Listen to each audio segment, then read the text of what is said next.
أعوذ بالله السميع العليم من الشيطان الرجيم. بسم الله الرحمن الرحيم. الحمد لله الذي هدانا لهذا وما كنا لنهتدي لولا أن هدانا الله لقد جاءت رسل ربنا بالحق. الصلاة والسلام على الرسول المسدد المصطفى الأمجد المحمود الأحمد أبي القاسم محمد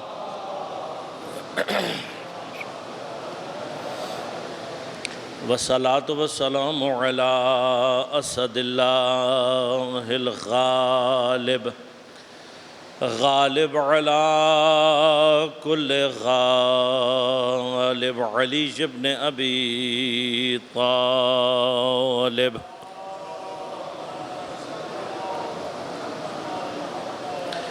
والصلاة والسلام على سيدة المعصومة المظلومة الطاهرة البتول بضعة الرسول فاطمة الزهراء سيدة نساء العالمين.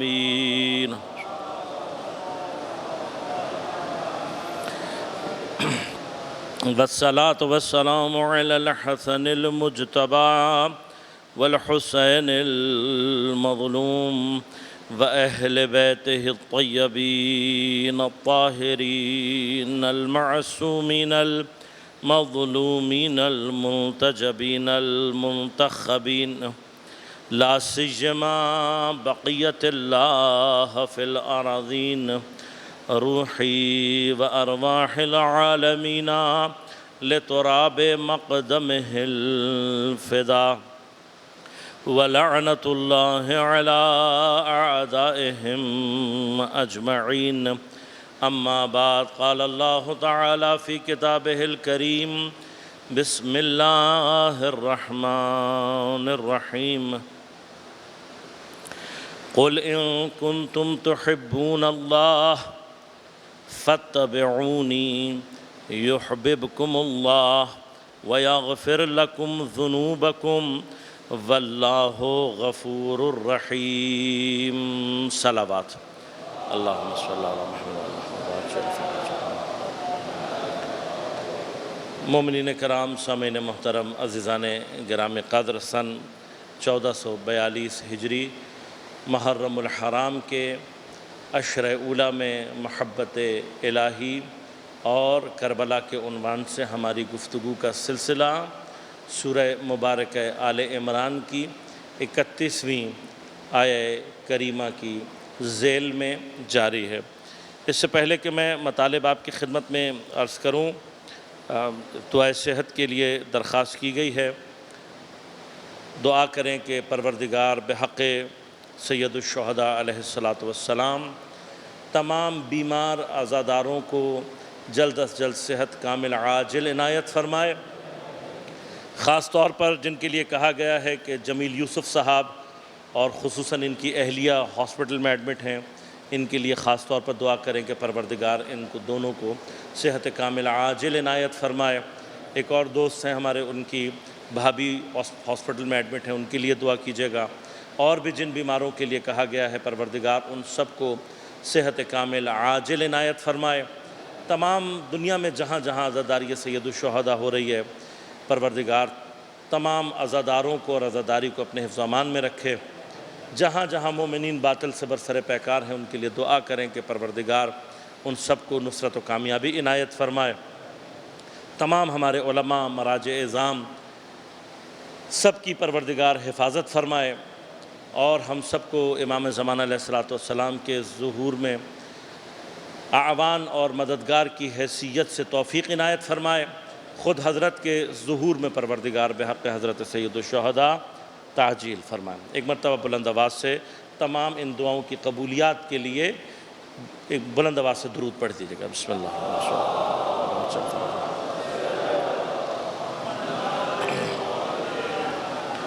عزیزان گرامی قدر، حب الہی کے حوالے سے ہماری گفتگو کا سلسلہ جاری ہے۔ میں نے عرض کیا آپ کی خدمت میں کہ محبت دین کی بیس لائن ہے۔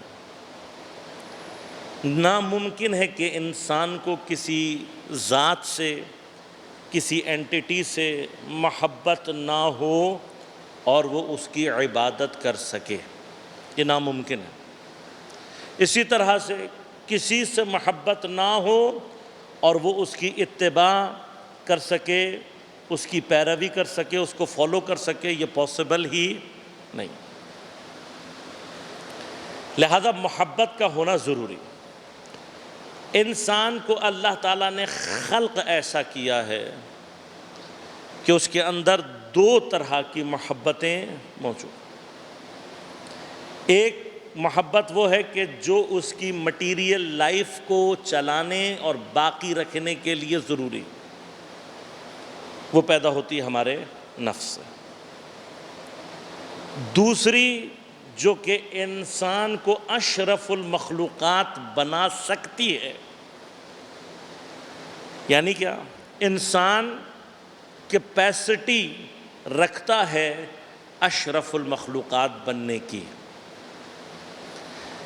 کیا چیز ہے جو اسے بنا سکتی ہے؟ وہ محبت ہے جو قلب سے جنریٹ ہوتی ہے، جو انسان کی روح کے اعلیٰ ترین مقام قلب سے پیدا ہوتی ہے۔ مجھے یاد رہا تو میں نوٹ کر کے کل آپ کی خدمت میں پیش بھی کر دوں گا اگر موقع رہا، ورنہ میں نے شاید ابتدا میں ذکر کیا تھا کہ علامہ اقبال کی ایک نظم ہے عقل اور دل۔ اس نظم کا آپ ذرا سا ایک اجمالی مطالعہ کریں گے تو مطالب کسی حد تک شاید آپ کو اور کلیریفائی ہو جائیں گے۔ عقل کا معیار، عقل کیا کرتی ہے؟ میں نے عرض کیا کہ نفس کا سارا کام آٹومیٹڈ ہے، سب کچھ آٹومیٹیکلی ہوتا ہے۔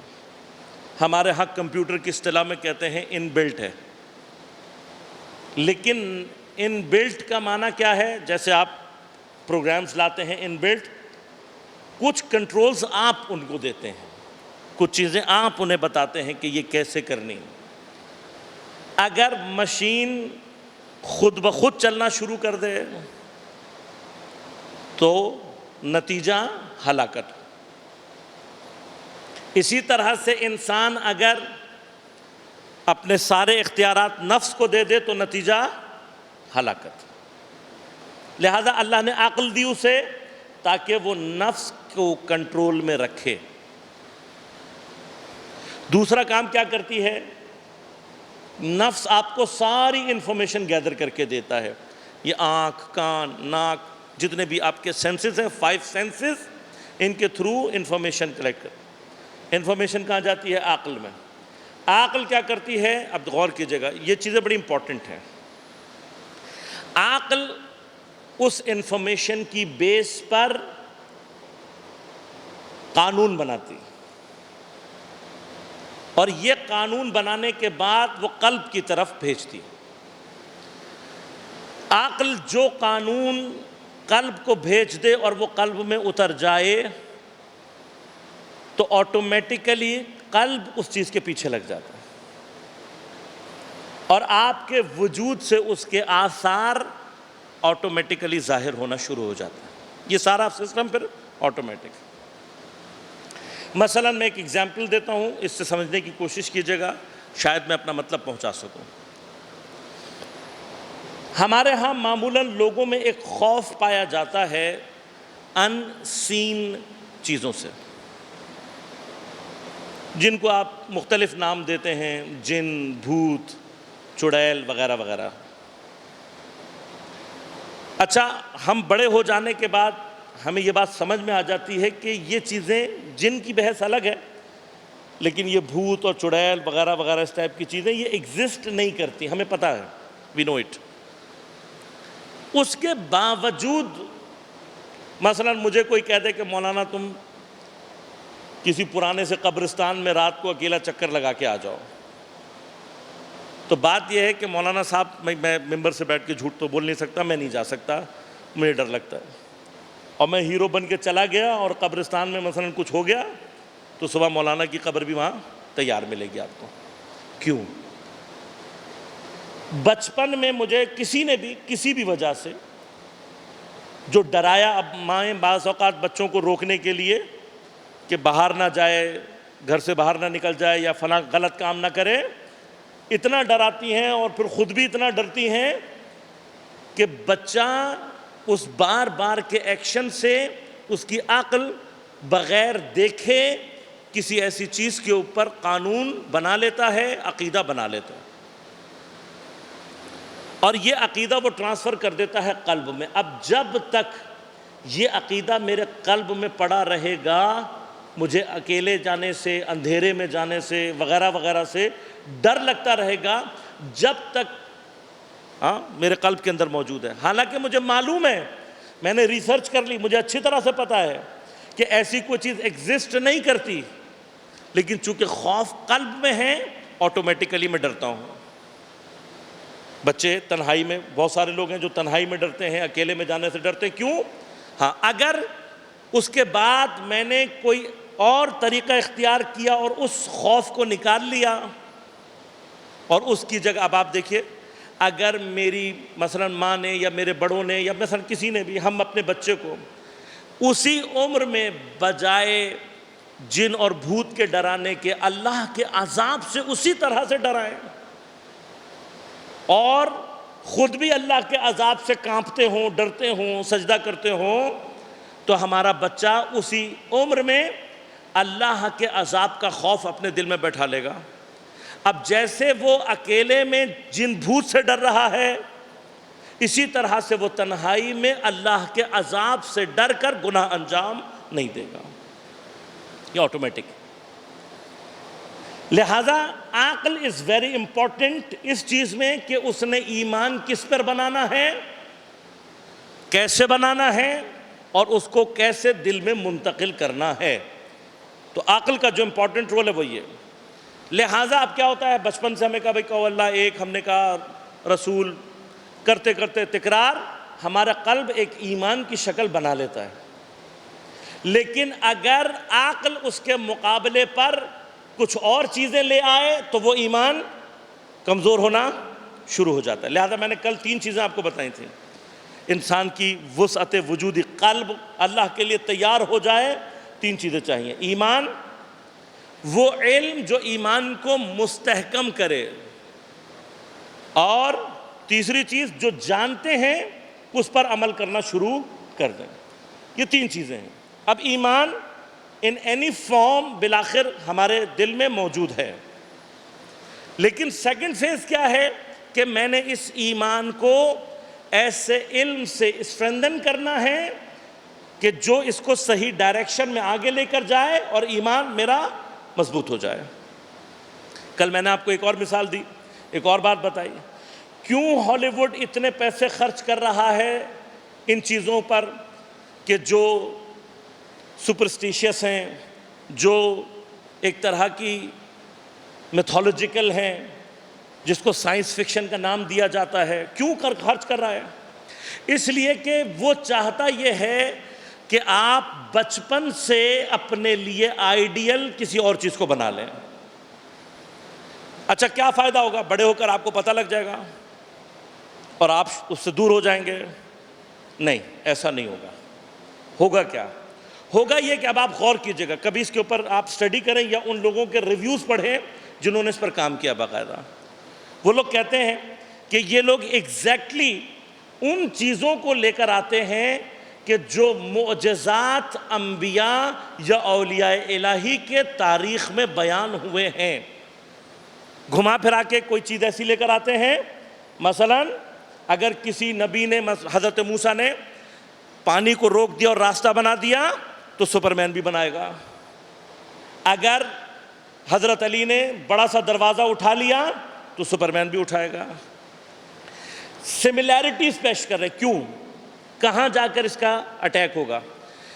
ہوگا کیا کہ اگر آپ اور ہم اس چیز کو نہیں سمجھے اور بعد میں جوان ہونے کے بعد میں نے حضرت کا واقعہ پڑھا، جبکہ پہلے میرے پاس سائنس فکشن کے نام پر ایک چیز موجود تھی، تو میں کیا کہوں گا؟ میں کہوں گا کہ یہ بھی اسی طرح کی کوئی فکشیس چیز ہے. یہ مسلمانوں نے کوئی جھوٹ اسی طرح کا بنا لیا ہے تاکہ حضرت علی کو ایز اے ہیرو پیش کر سکے. تو کیا ہوگا؟ آٹومیٹیکلی وہ چیز جو حقیقت ہے میرا ذہن اس کو ماننے سے انکار کر دے گا، اور پھر میرے لیے راستہ طے کرنا کیا ہو جائے گا؟ مشکل ہو جائے گا.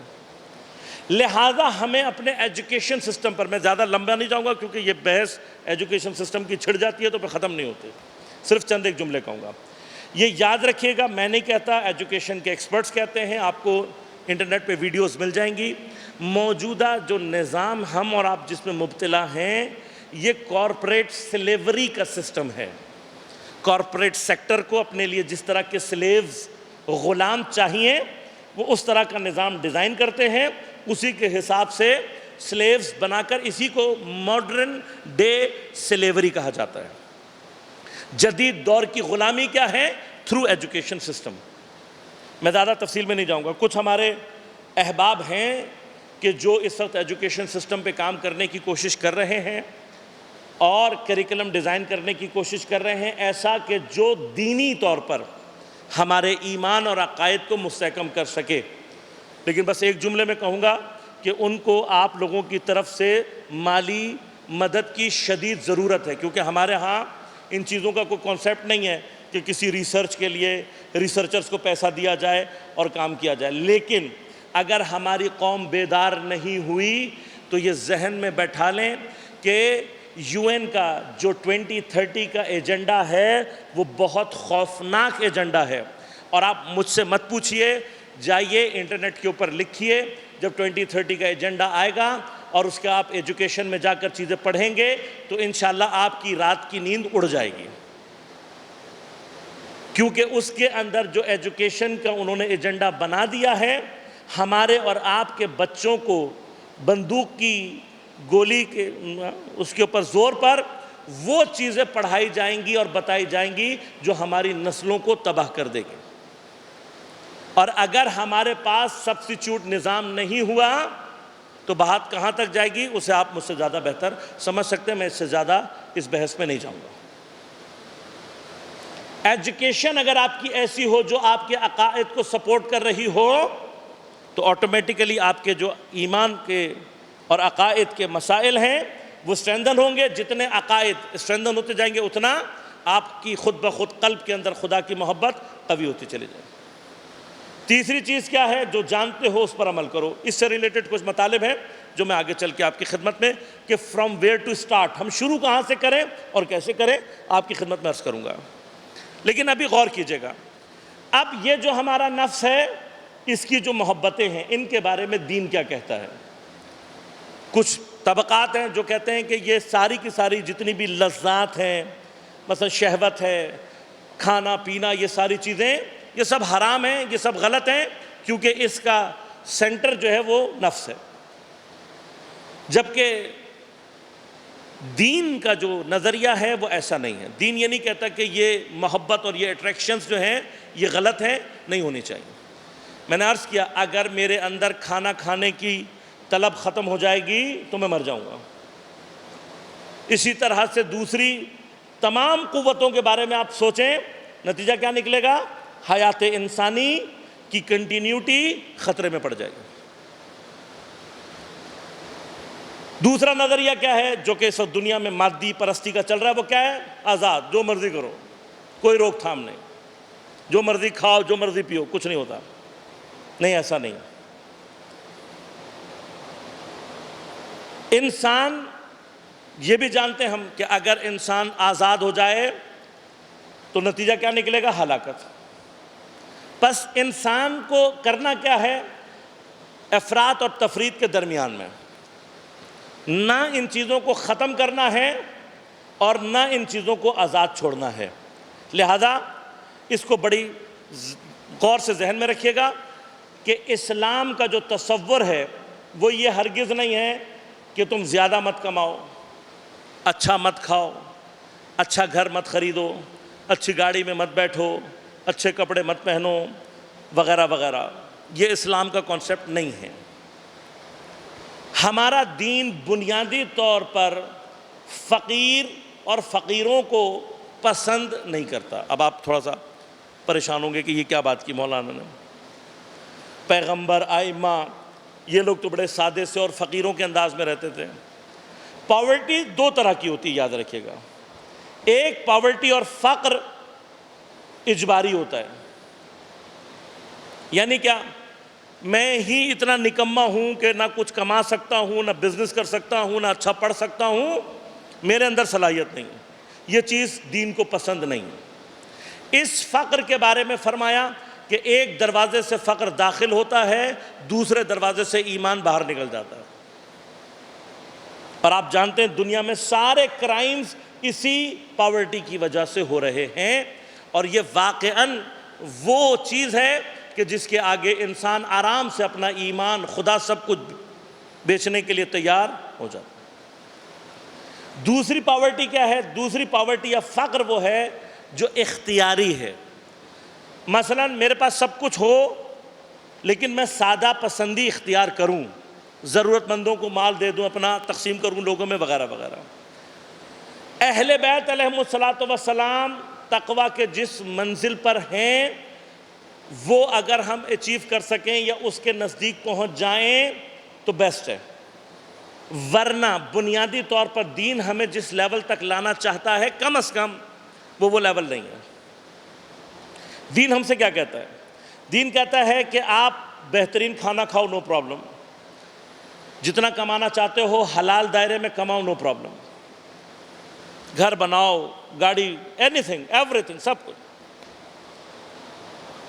اپنی ضرورت سے زیادہ، اپنی ضرورت سے زیادہ اسے ایکیومولیٹ مت کرو، جمع نہیں کرو۔ صرف جمع کرنے سے منع کرتا۔ اب آپ چونکہ تجارت سے متعلق لوگ ہیں زیادہ تر، آپ کو بعض باتیں آسانی سے سمجھا سکوں گا میں۔ دیکھیے، ایک ہے ایکیومولیشن آف ویلتھ اور ایک ہے rotation of wealth. Rotation of wealth میں آپ کو پتہ ہے یہ بات کہ بنیادی طور پہ ویلتھ آپ کے اپنے پاس ہی رہتی ہے، آپ اسے روٹیٹ کرتے ہیں خالی۔ اب روٹیشن میں کتنی زیادہ ہو جائے، آپ مثلا مائکروسافٹ کا جو ہے اس سے بھی آپ امیر ہو جائیں، نو پرابلم، دین آپ کو منع نہیں کرتا۔ دین کیا کہتا ہے؟ ایکیومولیٹ مت کرو، بس جمع نہیں کرو۔ علامہ مودودی کی ایک کتاب میں پڑھ رہا تھا، اس میں انہوں نے لکھا کہ دین آپ کو ایک حد سے زیادہ امیر نہیں ہونے دیتا، یہ اسلام کی بدترین تفسیر ہے۔ ایسا دین جو انسان کو امیر نہ ہونے دے ایک حد سے زیادہ، میری سمجھ میں نہیں آتا۔ نہ ہمارا خدا کنجوس ہے، نہ ہمارا دین۔ دین ترقی سے نہیں روکتا، بلکہ دین پسند کرتا ہے دینے والے ہاتھ کو لینے والے سے۔ لہذا قرض دینا مستحب ہے، لینا مکروہ۔ چیریٹی آپ دیں گے آپ کو ایک ثواب ملے گا، لیکن اگر آپ قرض دیں گے تو آپ کو صرف دینے پر ہی 17 ٹائمز ملے گا اور پیسہ بھی واپس آ جائے گا۔ لیکن جب آپ قرض فارورڈ کر رہے ہیں تو قرض حسنہ جس کو کہا جاتا ہے، یاد رکھیے گا، اس کو اپنے ذہن میں بیٹھا لیں، میں ڈیٹیلز میں نہیں جاؤں گا، نہ میرے پاس ٹائم ہے، نہ میرا موضوع ہے یہ۔ کبھی اسلام اور اقتصاد، اسلام اور اکنامکس، چونکہ میری پروفیشنل ڈگری بھی اسی میں ہے، تو پھر انشاءاللہ میں آپ کو اکنامکس اور اسلام کے حوالے سے ڈیٹیل میں چیزیں بتا دوں گا۔ آج صرف اتنا سن لیں کہ قرض دینے کا اور قرض حسنہ کا مطلب ہرگز نہیں ہے کہ آپ ایسے دیں کسی کو قرضہ کہ آپ کا پیسہ پھنس جائے، یہ دین نہیں ہے۔ دوسرے سپارے کا جو آخری صفحہ ہے اس کا ترجمہ جا کر پڑھ لیجئے، آپ کو ڈیٹیل میں پتہ لگ جائے گا۔ تقریباً آخری 2 یا 3 دوسرے سپارے کے آخری 2 یا 3 جو صفحے ہیں اس میں اللہ نے ڈیٹیل میں بتایا ہے کہ قرض کیسے دینا ہے، ڈیٹیل میں بتایا۔ اللہ تعالیٰ نہیں چاہتا کہ آپ کا مال پھنسے، اللہ تعالیٰ نہیں چاہتا کہ آپ کا مال پھنسے۔ اللہ تعالیٰ بلکہ قرآن میں اگر آپ سورہ عادیات میں جا کر حب الخیر کا معنی جا کر دیکھیں گے وہاں پر خیر کا، الخیر کا معنی مال کثیر ہے۔ کئی مقامات پر قرآن میں خیر کا معنی کیا کیا ہے؟ مال کثیر۔ یعنی قرآن کی اصطلاح میں، دین کی اصطلاح میں مال کثیر کو خیر سے عنوان کیا گیا ہے، شر سے عنوان نہیں کیا گیا۔ لیکن کرنا کیا ہے وہ انشاءاللہ میں آگے چل کے آپ کی خدمت میں عرض کروں گا۔ اب آج جو چیز بیان کرنا چاہتا ہوں توجہ کیجئے گا۔ اب کبھی کبھار کیا ہوتا ہے کہ ہماری عقل بیرونی مداخلتوں کی وجہ سے دل کا جو مطلوب ہونا چاہیے اس میں مسٹیک کر دیتی ہے۔ لہذا کوئی مثلا کسی خاتون کے عشق میں مبتلا ہو جاتا ہے اور سمجھتا ہے یہی میرا ہدف ہے، کوئی دولت کے چکر میں سمجھتا ہے کہ یہ ہے جو مجھے کمال دے گا، کوئی سمجھتا ہے شہرت وغیرہ وغیرہ۔ لہذا دیکھیے قلب ایک عجیب سی چیز ہے، جو بھی چیز آپ کے قلب میں آئے گی، یعنی آپ کے دل سے آپ کی محبوب بنے گی، تو چونکہ قلب کمال پسند ہے، قلب اللہ نے ایسی چیز رکھی ہے جو پرفیکشن کو پسند کرتا ہے، لہذا قلب کیا کرتا ہے؟ قلب جو بھی آپ کا ایون غلط محبوب ہو تب بھی قلب کیا چاہتا ہے؟ چاہتا ہے کہ یہ میرا محبوب پرفیکٹ ہو، ہے نہیں؟ ہم سب کے ساتھ کیا پرابلم ہے؟ عام طور پر ہے، ہم غلط بھی اگر محبوب بنا لیتے ہیں تو اندر سے کیا چاہ رہے ہوتے ہیں کہ یہ جو میرا محبوب ہے اس کے اندر پرفیکشن ہونی چاہیے، اس کے اندر کوئی خرابی نہیں ہونی چاہیے، یہ سب سے بیسٹ ہونا چاہیے، یہ موجود آٹومیٹیکلی۔ لیکن ہوتا کیا ہے؟ ہوتا یہ کہ اللہ کے سوا چونکہ کوئی چیز پرفیکٹ ہے ہی نہیں، تو ہم جب ان چیزوں کے پیچھے جس کو حقیقی محبوب نہیں ہونا چاہیے اس کو جب محبوب بناتے ہیں اور اس کے اندر پرفیکشن تلاش کرتے ہیں تو ان دی اینڈ ہمیں پتہ لگتا ہے کہ اس میں تو پرفیکشن ہے ہی نہیں۔ نتیجہ کیا نکلتا ہے؟ نتیجہ یہ نکلتا ہے کہ ہم مایوس ہو جاتے ہیں، پھر ہم دوسرا محبوب تلاش کرنے نکلتے ہیں، اگر پھر غلطی کرتے ہیں مایوس۔ لہذا یاد رکھیے گا اگر قلب بار بار مایوس ہو جائے تو ان دی اینڈ انسان کو ہلاکت کی طرف لے جاتا ہے۔ ویسٹ میں خودکشیوں کا، سوسائڈ کا جو ریٹ سب سے زیادہ ہے اس کی ایک امپورٹنٹ وجہ کیا ہے؟ ان کو اپنے قلب کے لیے پرفیکٹ محبوب ملتا ہی نہیں ہے، پھر وہ نشے کے ذریعے سے اپنے آپ کو سیٹسفائی کرنے کی کوشش کرتے ہیں، اور چیزوں سے اپنے آپ کو سیٹسفائی کرنے کی کوشش کرتے ہیں، لیکن دل کا محبوب جب تک پرفیکٹ ذات نہیں بنتی دل کو کبھی بھی اطمینان نہیں آتا۔ لہذا قرآن ارشاد فرماتا ہے والذین آمنوا تطمئن قلوبہم بذکر اللہ، وہ لوگ جو اللہ پر ایمان لے آتے ہیں ان کے قلوب اللہ کی یاد سے مطمئن ہو جاتے ہیں، اطمینان حاصل کر لیتے ہیں۔ اور قلب کو اگر اطمینان حاصل ہو جائے تو پھر دنیا کی کوئی طاقت انسان کو ہلا نہیں سکتی۔ دل اگر مطمئن ہو جائے، جتنی بڑی پرابلم آ جائے، جتنی بڑی مشکل آ جائے، جتنی بڑی ٹینشن آ جائے، اگر قلب مطمئن ہو تو انسان پہاڑوں سے ٹکرا جاتا ہے۔ قلب اگر مطمئن ہو تو انسان کے لیے پھر کوئی بھی چیز مشکل نہیں رہتی۔ لہٰذا جو چیز ہم نے کرنی ہے، ہمارا کام کیا ہے کہ ہم اس طریقے سے اپنی عقل کو آگے لے کر چلیں کہ ہماری عقل جس کو محبوب بنائے۔ اب ہوتا کیا ہے؟ میں اپنے محبوب کو پرفیکٹ بنانا چاہتا ہوں، لہذا لوگ اپنے محبوب کی غلطیاں بھی فراموش کرتے رہتے ہیں، لیکن ہوتا کیا ہے؟ محبوب پرفیکٹ نہیں نکلتا۔ اب جب پرفیکٹ نہیں نکلتا، میں نے عرض کیا ہو جاتا ہے؟ دل اطمینان حاصل نہیں کرتا، سوائے خدا کے کوئی نہیں۔ لہذا دل ان دی اینڈ بہت سارے کیسز میں کیا ہوتا ہے؟ آخر میں خدا کی طرف چلا جاتا ہے۔ بہت سارے واقعات ہمارے پاس موجود ہیں۔ یہ جو لیلا اور مجنوں کا آپ کا واقعہ ہے، اس کی اگر آپ تاریخ میں حقیقتیں جا کر پڑھیں گے تو بڑی عجیب سی ہیں۔ لہذا ایک تاریخ میں ملتا ہے کہ مجنوں جب لیلا کے حسن میں گرفتار ہوا یا اس کو عشق ہوا تو اس کی ملاقات لیلا سے نہیں ہو سکی۔ اب اس نے ذہن میں لیلا سے متعلق ایک پرفیکٹ شکل کو ڈیولپ کرنا شروع کر دیا، اور جب بہت عرصے کے بعد لیلا اس کو ملی تو اس نے سوچا کہ جو میرے ذہن میں لیلا بنی ہوئی ہے یہ تو ویسی ہے ہی نہیں، لہذا اس نے لیلا سے کہا کہ یہ جو میرے ذہن میں بنی ہوئی ہے نا یہ رہنے دو، تم واپس چلی جاؤ، کیونکہ میں نے جس سے عشق کیا وہ تم نہیں ہو۔ اب اگر میں اس کو تم سے میچ کرنے کی کوشش کروں گا تو کیا ہوگا؟ تباہ ہو جاؤں گا۔ انسان کے ساتھ مثلا اب یاد رکھیے گا، اب انشاءاللہ کل آپ کی خدمت میں عرض کروں گا، انسان خیالی طور پر جو محبوب بنا لے، اگر اس کو باہر اس کا کوئی مصداق نہ ملے تو بھی تباہی کی طرف چلا جاتا ہے۔ یعنی کیا؟ ہاں آپ اللہ سے محبت کر سکتے ہیں، کوئی مسئلہ نہیں ہے، لیکن اللہ سے جو آپ نے محبت کی، اس کا جو خاکہ بنایا آپ نے، عقل نے جو آپ کو بتایا کہ یہ پرفیکٹ ہے، اللہ تعالیٰ تمام چیزوں پر قادر ہے وغیرہ وغیرہ، یہ ساری چیزیں آپ نے کر لی۔ اب اگر آپ کو باہر کم از کم کوئی ایسا نہیں ملا کہ جو خدا کی صفات کو آپ کے سامنے لا سکے، تو آپ کی محبت کبھی بھی حقیقت میں نہیں تبدیل ہو سکتی۔ لہذا اس محبت کو اگر اپنا کوئی مصداق نہیں ملا تو نتیجہ کیا نکلے گا؟ خطرناک۔ میں ایک چھوٹا سا فیملی کا مسئلہ بیان کر دوں یہاں پہ کہ ہوتا کیا ہے۔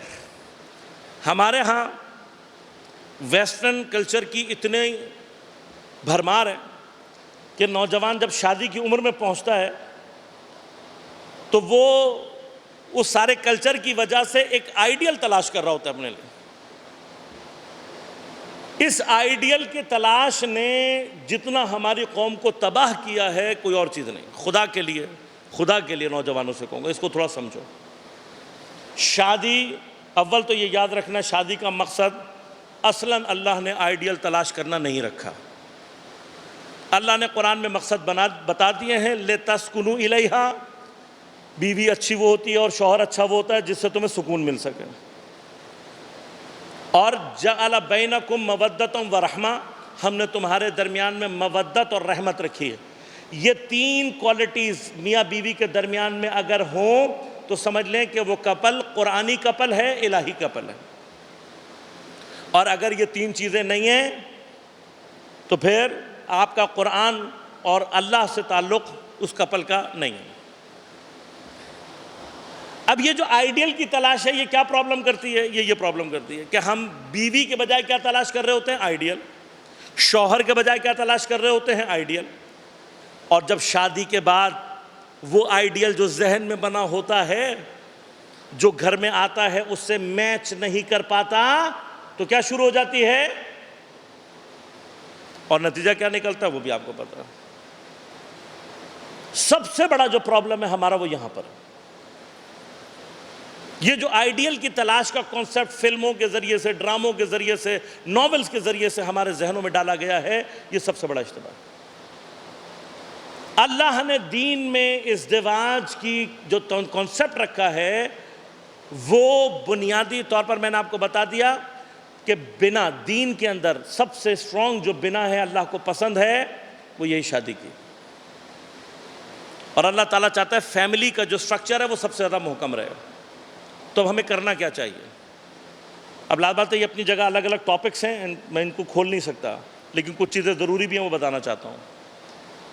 یہ یاد رکھیے جو ہمارے پاس بعض روایات اور علماء سے چیزیں آئی ہیں، اس سے جو چیز حاصل ہوتی ہے وہ یہ ہوتی ہے کہ آپ اپنے لیے آئیڈیل بیوی سے زیادہ کوشش کریں کہ جس کا انتخاب کر رہے ہیں، اگر مرد ہیں تو اپنی آنے والی اولاد کے لیے بہترین ماں تلاش کریں، اور اگر خاتون ہیں تو اپنی آنے والی نسل کے لیے بہترین باپ تلاش کریں۔ آٹومیٹیکلی آپ کے سٹینڈرڈز تبدیل ہو جائیں گے، اور پھر جو ایکسپیکٹیشن آپ کے ذہن میں بنے گی انشاءاللہ آپ کو اس سے نزدیک ترین چیز مل جائے گی، اور وہ چیز ہوتی ہے جس کی وجہ سے انسان ایک دوسرے کے نزدیک آتے ہیں۔ یہ جو آئیڈیل کی تلاش ہے یہ یاد رکھیے گا، اگر ہم نے زندگی میں خدا اور اہل بیت کے علاوہ کسی کو آئیڈیل بنایا تو سوائے ہلاکت اور تباہی کے کوئی چیز ہمارا مقدر نہیں بنتی۔ واحد آئیڈیل جو ذہن میں ہم نے بنانا ہے وہ کون ہے؟ یا پروردگار یا اہل بیت، کہ جس کے لیے انشاءاللہ تفصیل میں کل آپ کی خدمت میں عرض کروں گا۔ کربلا ہمیں کیا سکھاتی ہے؟ کربلا یہ سکھاتی ہے کہ جس نے اپنا آئیڈیل اللہ کو بنا لیا، پھر حتیٰ کربلا جیسی مشکل اسے مشکل نہیں لگتی۔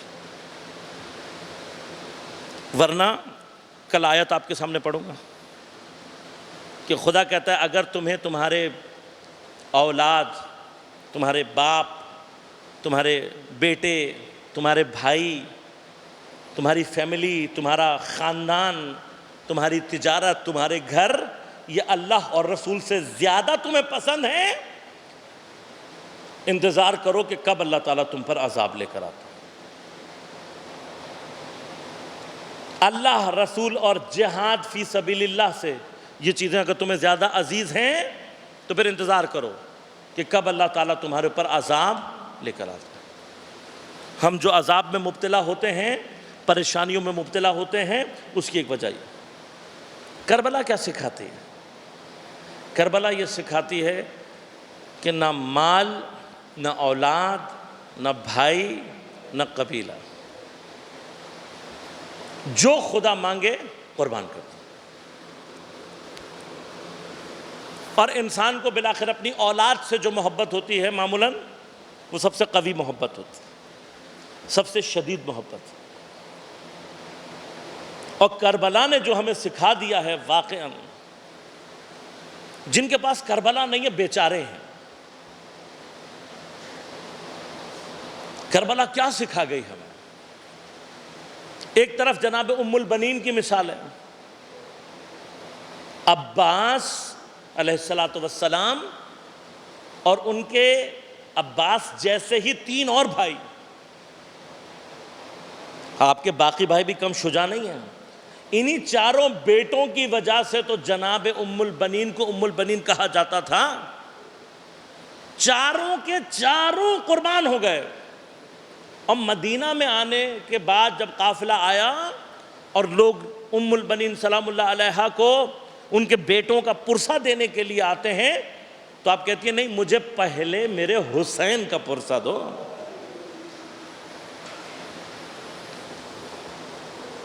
پہلے میرے حسین کا پرسہ دو، پہلے مجھے حسین کے بارے میں بتاؤ، پھر عباس کی بات کرنا، خدا جانے حسین کیا ہے۔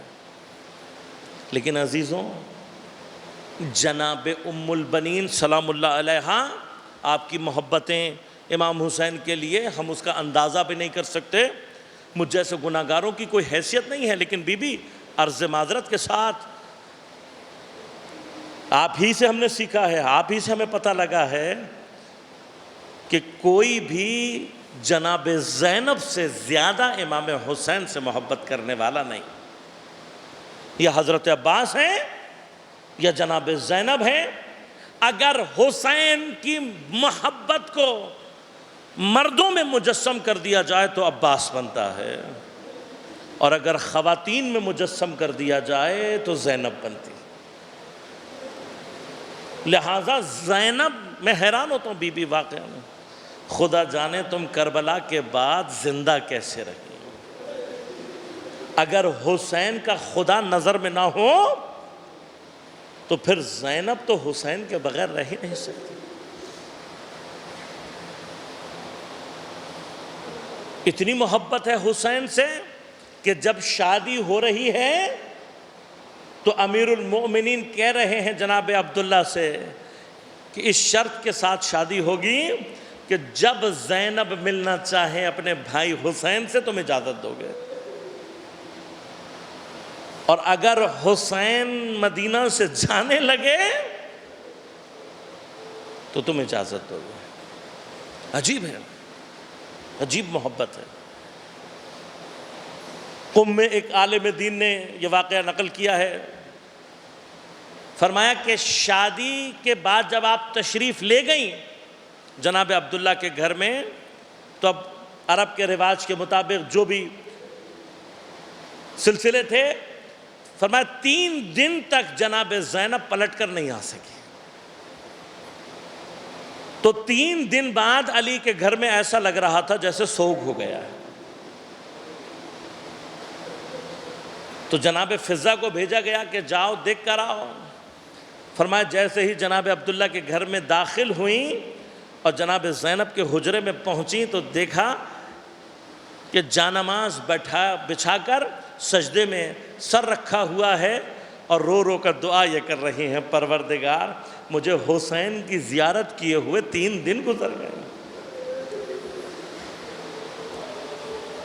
لہذا جب چلے ہیں حضرت تو بی بی جناب عبداللہ کے پاس آئیں اور آپ نے بتایا کہ مولا نے ارادہ کر لیا ہے۔ آپ نے کہا بی بی آپ اختیار ہیں، شہزادی آپ کو اختیار ہے، آپ جا سکتی ہیں۔ حضرت کے ساتھ چلی ہیں۔ امام نے مدینہ کے بعد جو پہلا پڑاؤ ڈالا تو دیکھا کہ جناب عبداللہ جو کہ بیمار تھے، چلنے کی سکت نہیں رکھتے تھے، اپنے 2 جوان بیٹوں کے سہارے سے امام کے خیمہ میں پہنچے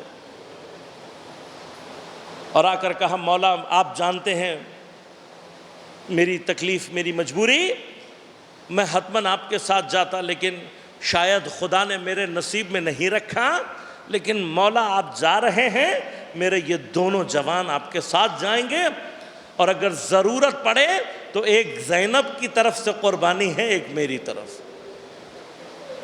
لہذا یہ جوان آئے ہی اسی لیے۔ لیکن تاریخ کیا کہتی ہے؟ تاریخ کہتی ہے حسین کی محبت زینب کے قلب میں اتنی ہے کہ جہاں کہیں بی بی نے عزاداری کی ہے حسین کی عزاداری کو پہلے رکھا ہے۔ پھر اس کے بعد جناب علی اکبر، جناب قاسم، جناب عباس اپنے بیٹوں کا نام ہی نہیں لیتی۔ کتنا نام نہیں لیتی؟ اتنا نام نہیں لیتی کہ بعض علماء نے پڑھا ہے کہ جب شام میں بی بی کو رہائی ملی تو آپ نے کہا ہم عزاداری کر کے جائیں گے، سروں کو ہمیں واپس کر دو۔ اور شہداء کے سر جب واپس آئے ہیں تو ہر بی بی آگے بڑھ کر کسی نہ کسی سر کو آغوش میں لے رہی ہے اور اس سر کو لے کر گریہ کر رہی ہے۔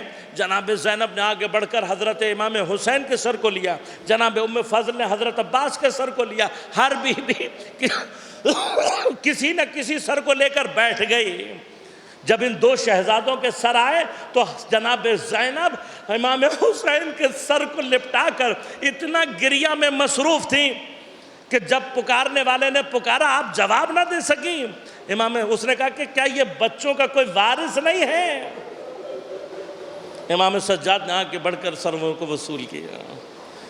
بی بی یقیناً آپ کے دل میں ماں کی محبت اپنی جگہ موجود ہے۔ بی بی آپ نے پرسہ نہیں لیا، لیکن یقیناً جب آپ اپنے گھر واپس گئی ہوں گی اور اپنے شہزادوں کو گھر میں نہ پایا ہوگا تو ایک ایک لمحے میں اون و محمد یاد آئے ہوں گے۔ ارے میرے اون و محمد یہاں سوتے تھے، میرے اون و محمد یہاں بیٹھتے تھے، اس آنگن میں کھیلتے تھے۔ بی بی آپ نے پرسہ نہیں لیا، لیکن آج ہم آئے ہیں آپ کو پرسہ دینے کے لیے۔ لہذا عاشور کے دن جب جناب زینب کو پتہ لگا کہ علی اکبر شہید ہو گئے ہیں، علی اکبر پہلے چلے گئے، اپنے بچوں کو بلایا۔ زینب نے عاشور کے دن نیا لباس پہنایا تھا، خوشبو لگائی تھی، آنکھوں میں سرما لگا کر بھیجا تھا، لیکن حسین نے اجازت نہیں دی۔ پہلے جناب علی اکبر چلے گئے۔ جناب علی اکبر کی شہادت کے بعد بیٹوں کو بلا کر کہا علی اکبر شہید ہو گئے اور تم زندہ کھڑے ہو؟ ارے تمہیں لائے کس لیے تھے؟ ارے تم تو ہماری جانب سے حسین پر قربانی ہو۔ کہا اماں ماموں اجازت نہیں دے رہے۔ دونوں شہزادوں کا ہاتھ پکڑ کر حسین کے خیموں کے دروازے تک لائی اور آ کر کہا اندر جاؤ، اور جانے کے بعد ماموں سے کہنا آپ کو جناب سیدہ کا واسطہ ہے۔ اجازت دلوا دی جناب زینب نے۔ دونوں شہزادے تیارے ہو کر پہنچے ہیں۔ جب تک دونوں بھائی مل کر لڑتے رہے ہیں، 2 بہادروں کا خون جمع ہے، ایک طرف سے جناب جعفر طیار، دوسری جانب سے علی المرتضیٰ۔ جب انہوں نے دیکھا ظالموں نے کہ یہ دونوں لڑکے جب تک مل کر لڑتے رہیں گے انہیں کوئی شکست نہیں دے سکے گا، لہذا ایک بڑا لشکر لا کر دونوں بھائیوں میں جدائی کی گئی۔ بس عزیزو جب دونوں بھائی جدا ہوئے، پہلے جناب محمد کی شہادت واقع ہوئی، کچھ دیر بعد جب جناب اون کے پہلو میں نیزہ لگا، ایک مرتبہ تڑپ کر آواز دی علیکم منی السلام یا ابا عبداللہ. بھائی اس کا آواز کا گونجنا تھا. حضرت امام حسین نے عباس کو ساتھ لیا. ارے بھانجوں کے جنازوں پر پہنچے. جب پہنچے تو دونوں شہزادے شہید ہو چکے تھے. بھائی ایک کو امام حسین نے اٹھایا, دوسرے کو جناب عباس نے اٹھایا. اور اب جب خیمے کے نزدیک پہنچے تو دیکھا کہ جب علی اکبر کا جنازہ آیا تھا تو زینب سب سے آگے کھڑی تھی, لیکن اب نگاہیں ڈھونڈ رہی ہیں, جناب زینب دکھائی نہیں دے رہی.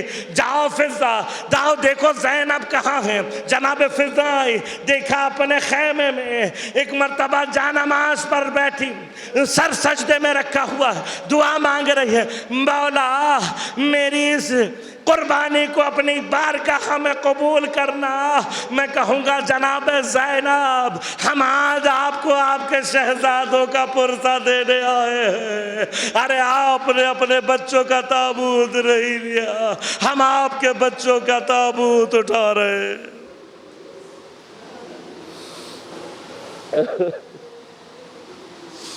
ماتم حسین.